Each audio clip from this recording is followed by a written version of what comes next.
His mother has been hospitalized, complications related to COVID-19. Gentlemen, I watched that video this morning. Yeah. Obviously a tough watch, and as I mentioned, applauding his strength, praying for him and everyone around the world that we all stay safe during this difficult time. But Stephen A., I'll start with you here. What's your reaction to that message by Karl?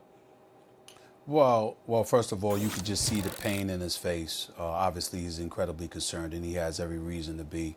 I've been blessed and fortunate to know his parents a little bit. A matter of fact, they always teased me every time they saw me because, you know, I was one of the idiots that thought that Minnesota should have grabbed Jahlil Okafor ahead of him coming out of Kentucky because I didn't see that kind of perimeter game that he had. So every time they see me, they remind me of that and make me apologize for doing that. But they're wonderful people. They're wonderful parents, and he loves his mama dearly, as you can see and you can imagine. He's incredibly concerned. My heart goes out to him and his family, and all we could do is pray that she'll have a speedy recovery, and we'll all get through this. And I really appreciate him taking the time to be conscientious enough to go on social media and make that video and disseminate that message to the masses, because the words that he articulated is definitely something we all need to heed, particularly at this moment in time.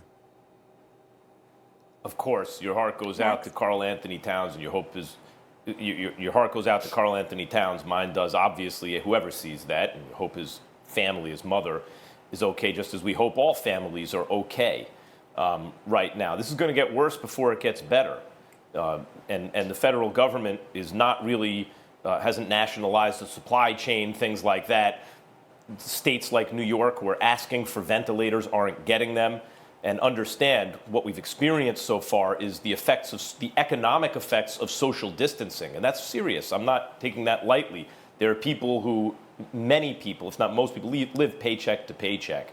And people in industries where, let's be honest, some of the money is off the books or relies on, you know, the commerce, everyday commerce and interaction, are being hit hard.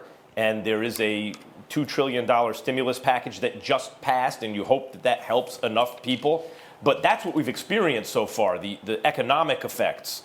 What's going to happen next are the actual, oh my God, there are all these cases of COVID-19 coronavirus. People can't breathe. They need ventilators. That's what will keep them alive. There aren't enough ventilators there. New York needs tens of thousands more than it has right now. So what Karl-Anthony Towns is experiencing right now, many of us will be experiencing in the not too distant future. This is likely to get worse before it gets better. Like, the bad stuff really hasn't hit hard yet. But it has for Karl-Anthony Towns, and for that I'm very sorry, and really hoping that he and his family wind up okay. One thing I just want to mention, obviously we know every second counts, and we know that if you're of an advanced age, you're particularly vulnerable. But I know personally the best thing we can do is stay home. But if you do have parents or elderly people that you're taking care of, me personally, I've asked my parents to stop leaving the house at all, and I'm getting their groceries for them. I know everybody doesn't have the means or the ability, but just little things like that, if they could have less contact, I think that can be helpful in these instances, just the small little parts that we can do to try to protect all our loved ones, especially our parents and grandparents.